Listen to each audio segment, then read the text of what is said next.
लाल हो गया लाल। नमस्कार, नया दृष्टिकोण न्यूज में आपका स्वागत है। मैं दीपक कुमार गुप्ता।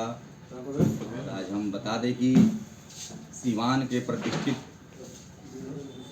एडवोकेट पांडे रामेश्वरी प्रसाद, जो किसी परिचय के मोहताज नहीं हैं और सीवान के सबसे वरिष्ठ पत्रकारों में गिनती, अधिवक्ता संघ के अध्यक्ष, कई देशों में माने हम लोग के देश के प्रतिनिधित्व कर चुके पांडे रामेश्वरी प्रसाद उर्फ छोटे बाबू हम लोगों के साथ अपने आवास पर विराजमान हैं। और देखिए तो अभी अपने सीट पर बैठे हुए हैं।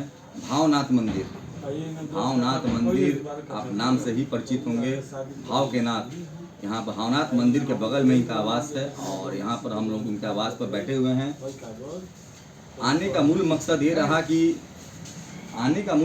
रहा कि हम लोग के जिला के कौमी एकता के प्रतीक मौलाना मजहरूल हक, इसके पहले भी आप लोगों ने देखा कि 3 दिसंबर को किस प्रकार से हम लोगों ने धूमधाम से देश रत्न डॉक्टर राजेंद्र प्रसाद की जयंती मनाई और गोपालगंज मोड़ पर राजेंद्र उद्यान में आपने देखा जिला पदाधिकारी के सहित हम लोग के प्रभारी मंत्री रेणु देवी चौहान, इसके साथ ही कई समाज सेवियों ने माल्यार्पण किया और साफ शब्दों में, स्पष्ट शब्दों में कहा कि हम लोग राजेंद्र बाबू के वंशज हैं, विश्व विभूति हैं डॉक्टर राजेंद्र प्रसाद। लेकिन इतना उपमा देने के बाद भी हम लोग नहीं मानते हैं कि उनके लिए पूर्ण बोले। क्या सर?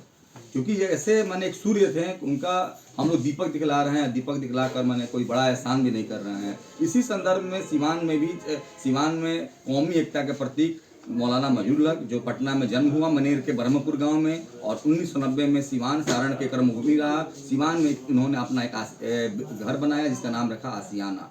आज भी बिहार सरकार के द्वारा वहां पर 22 दिसंबर को सरकारी कार्यक्रम आयोजित होते हैं जिसमें जिला पदाधिकारी के साथ साथ प्रभारी मंत्री साथ जाकर चादर पोशी की जाती है ना सर? ठीक है, चादर पोशी होती है। और सिवान में आपने देखा कि दूसरे स्टार का हम लोग नाम बताया जिसके नाम से हम जान रहे हैं। तीसरा में आपने दाढ़ी बाबा का भी नाम सुना होगा। इसी क्रम में हम लोग आए हैं अपने प्रतिष्ठित अधिवक्ता महोदय के पास। सबसे पहले सर हमको ये बता दीजिए कि मौलाना मजहरूल हक सर का जयंती है साहब का और हम लोग के मैंने मार्गदर्शक रहे हैं, उनसे बहुत कुछ सीखे, आइडियल रहे हैं हम लोग के। क्या कहना चाहते हैं?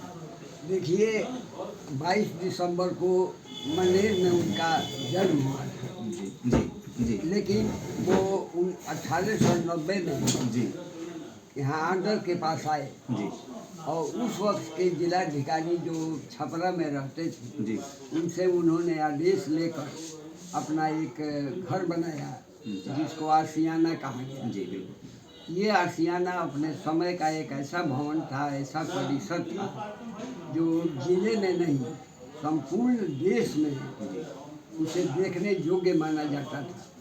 उनके यहाँ 90 प्रकार के फूल, गुलाब के फूल उनके बाग में लगे थे जी जिनमें काला गुलाब जो ईरान से आया था जी वो बहुत प्रसिद्ध था, उसे देखने के लिए लोग आते थे। जी लेकिन सबसे बड़े उनके व्यक्तित्व का एक प्रभाव था कि उनको अंदाज हो गया था कि हिंदू मुस्लिम एकता बहुत आवश्यक है। जी जी इसलिए उन्होंने हिंदू मुस्लिम एकता के लिए अपना सारा जीवन समर्पित कर दिया। जी यहाँ तक किया कि पटना में जो अभी उच्च न्यायालय बना हुआ है जी उन्हीं की ज़मीन में बना है। जी जो बेऊर जेल बना है, जी बांकीपुर जेल बना है, उन्हीं की ज़मीन में बना है। जी जो कांग्रेस का आश्रम है, सदाकत आश्रम।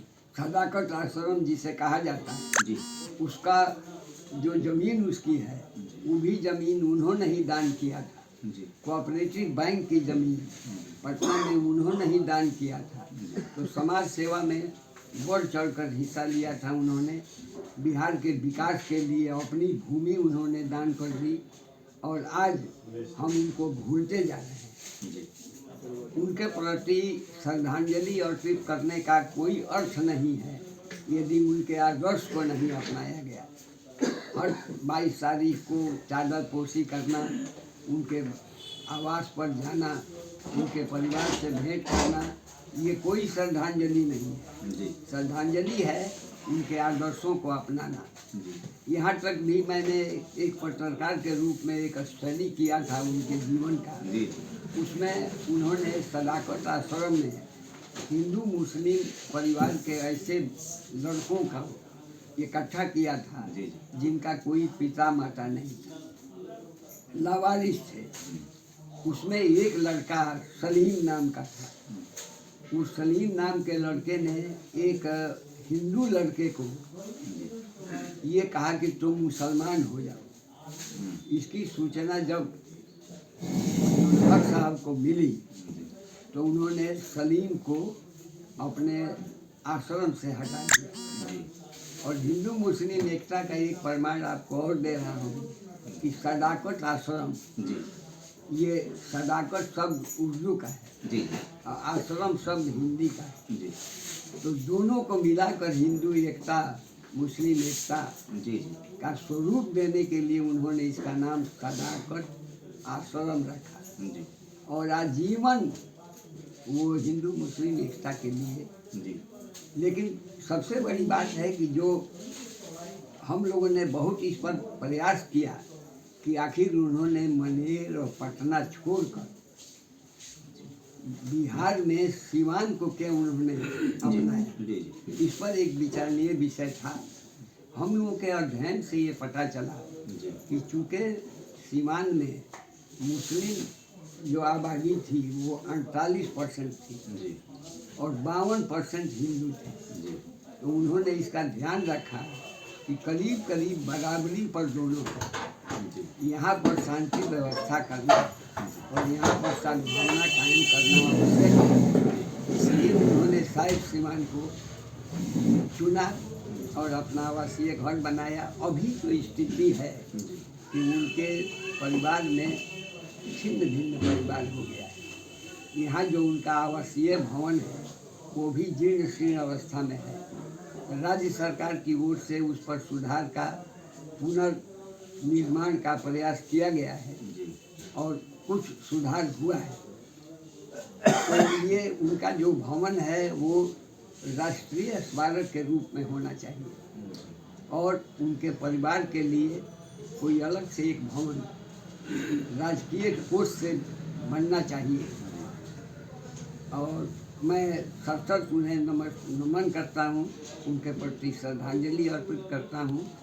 और ऐसे व्यक्तित्व राजेंद्र बाबू के साथ उनका ऐसा साथ रहा कि सदाकत आश्रम में राजेंद्र बाबू राष्ट्रपति पद से अवकाश ग्रहण करने के बाद सदाकत आश्रम में ही रहे, वो अपने घर जीरादेई नहीं आए।